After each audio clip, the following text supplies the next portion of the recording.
Hello friends, welcome back to my channel. இன்னைக்கு பாத்தீங்கன்னா 30 days சேலஞ்சோட டே 29. இன்னைக்கு வாங்க பருப்பு பாயாசம் எப்படி செய்யறதுன்னு பார்க்கலாம். எங்க ஊர் ஸ்டைலா பாத்தீங்கன்னா எப்படி செய்யறதுன்னு வாங்க பார்க்கலாம். இந்த பாயாசத்துக்கு பாத்தீங்கன்னா பால் ஏதோ ஆட் பண்ணாம தான் செய்யணும். வாங்க இப்போ எப்படி செய்யறதுன்னு பார்க்கலாம். இதுக்கு நான் வந்து ஸ்டவ் ஆன் பண்ணிக்கிறேன். ஒரு 2 கப் அளவுக்கு நான் வந்து தண்ணி எடுத்துக்கிறேன். இப்போ இது நல்லா தண்ணி சூடாகட்டும். இந்த கேப்பில் பார்த்தீங்கன்னா நான் வந்து ஒரு கைப்பிடி அளவுக்கு கடலைப்பருப்பு எடுத்திருக்கேன். இது கூட பார்த்தீங்கன்னா 2 கைப்பிடி அளவுக்கு நான் வந்து பாசிப்பருப்பு எடுத்திருக்கேன். இப்போ இது ரெண்டுத்தையும் நல்லா வாஷ் பண்ணிக்கலாம். ரொம்பவே டேஸ்ட்டாக இருக்கும். எங்கள் ஊர் பார்த்தீங்கன்னா ஒரு குட்டி வில்லேஜ் தான். அந்த வில்லேஜுக்கு பார்த்தீங்கன்னா பஸ் வசதி எதுவுமே இல்லை, கடை எதுவுமே இல்லை. அதனால் வீட்டில் இருக்கிற பொருள் வச்சு தான் செய்வாங்க. பால் வேணும்னா காலையில் கிடைக்கும், அப்படி இல்லை ஈவினிங் கிடைக்கும்.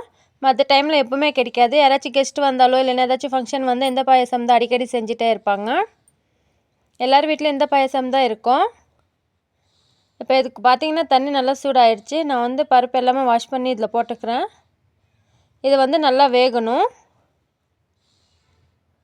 நம்ம வந்து மீடியம் ஃப்ளேமில் வச்சு நல்லா வேக விட்டுக்கலாம். இதில் பார்த்தீங்கன்னா பால் எதுவும் ஆட் பண்ணாமல் தான் செய்யணும். இது பார்த்தீங்கன்னா இப்போ மீடியம் ஃப்ளேமில் வச்சுக்கலாம். இது மேலே வந்து இந்த நுரை மாதிரி வருது இல்லைங்களா, இதை வந்து எடுத்து வெளியில் ஊற்றிடலாம். இது எல்லாமே எடுத்துடலாம். நம்ம நல்லா வந்து வேக விட்டுக்கோங்க. ரொம்பவே டேஸ்ட்டாக இருக்கும். இப்போ இதை நல்லா மிக்ஸ் பண்ணிக்கலாம். இப்போ இது இருக்கட்டும். நான் வந்து பார்த்திங்கன்னா கொஞ்சமாக வந்து சேமியா வறுத்து வச்சுருக்கேன். அதையும் நம்ம வந்து எடுத்து வச்சுக்கலாம்.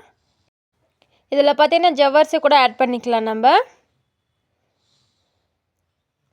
இப்போ இது இருக்கட்டும். இப்போ பாருங்கள், பருப்பு வந்து பாதி அளவுக்கு நல்லா வெந்திருக்கு.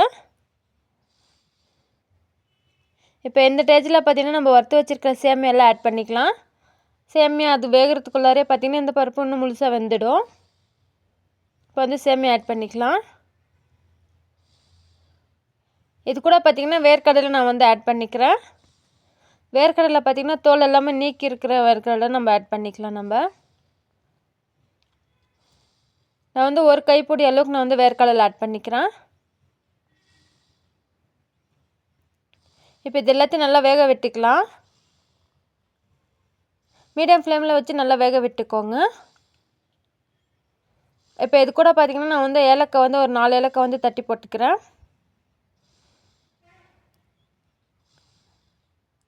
இது எல்லாத்தையும் சேர்த்து நல்லா மிக்ஸ் பண்ணிக்கலாம். இந்த பருப்பு வேகிறதுக்குள்ளே பார்த்திங்கன்னா தண்ணி எல்லாம் வற்றி திக்காயிடுச்சுன்னு நினச்சிங்கன்னா நீங்கள் வந்து தண்ணி சூடு பண்ணி ஆட் பண்ணிக்கலாம். இப்போ பார்த்திங்கன்னா ஓரளவுக்கு நல்லாவே வெந்திருக்கு. ஃபங்க்ஷன் டைமில் பார்த்திங்கன்னா ஃபெஸ்டிவல் டைம்ஸ்லலாம் பார்த்திங்கன்னா இந்த பாயாசம் தான் செய்வாங்க. பாருங்கள் நல்லா வெந்திருக்கு. நல்லா இந்த மாதிரி வேக விட்டுக்கோங்க.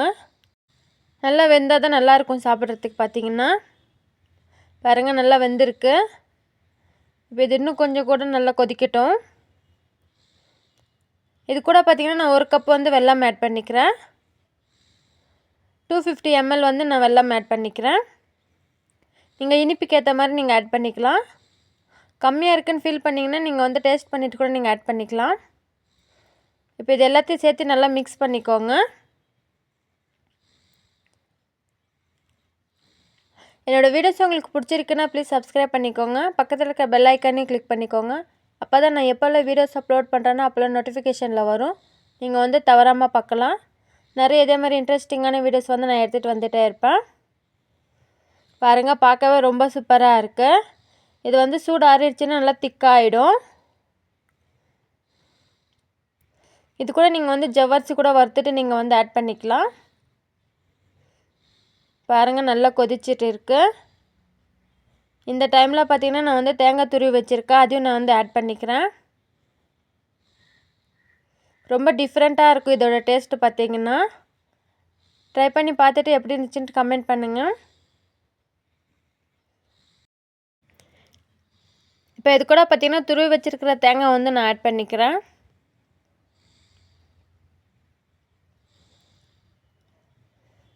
நான் வந்து அரை மூடி தேங்காய் வந்து ஆட் பண்ணிக்கிறேன். பாருங்கள், பார்க்கவே ரொம்ப சூப்பராக இருக்குது. ரொம்பவே டேஸ்ட்டாக இருக்கும். பாருங்கள், பார்க்கவே ரொம்ப டெம்டிங்காக இருக்குது. அவ்வளோதான், நம்மளோட பருப்பு பாயாசம் ரெடி. அவ்வளோதான், இப்போ வந்து சர்வ் பண்ணிடலாம். உங்களுக்கு தண்ணி கம்மியாக இருக்குது, ரொம்ப திக்காகிடுச்சுன்னா நீங்கள் வந்து தண்ணி சூடு பண்ணிவிட்டு நீங்கள் வந்து ஆட் பண்ணிக்கோங்க. இப்போ வந்து ஸ்டவ் ஆஃப் பண்ணிக்கிறேன் நான். இப்போ இது கூட பார்த்திங்கன்னா நான் வந்து முந்திரி திராட்சை வந்து நெய்யில் ரோஸ்ட் பண்ணிவிட்டு ஆட் பண்ணிக்கிறேன். இப்போ தான் ரொம்ப சூப்பராக இருக்கும். பாருங்கள், ரொம்ப சூப்பராக ரெடி ஆயிடுச்சு நம்மளோட பாயாசம் வந்து. ரொம்ப குயிக்காக செஞ்சு முடிச்சிடலாம். உங்களுக்கு இது ட்ரை பண்ணி பார்த்துட்டு நீங்கள் வந்து கமெண்ட் பண்ணுங்கள். உங்களுக்கு வந்து டிஃப்ரெண்ட்டாக இருக்கும் டேஸ்ட் வந்து. இப்போ அது நம்ம சர்வ் பண்ணிடலாம்.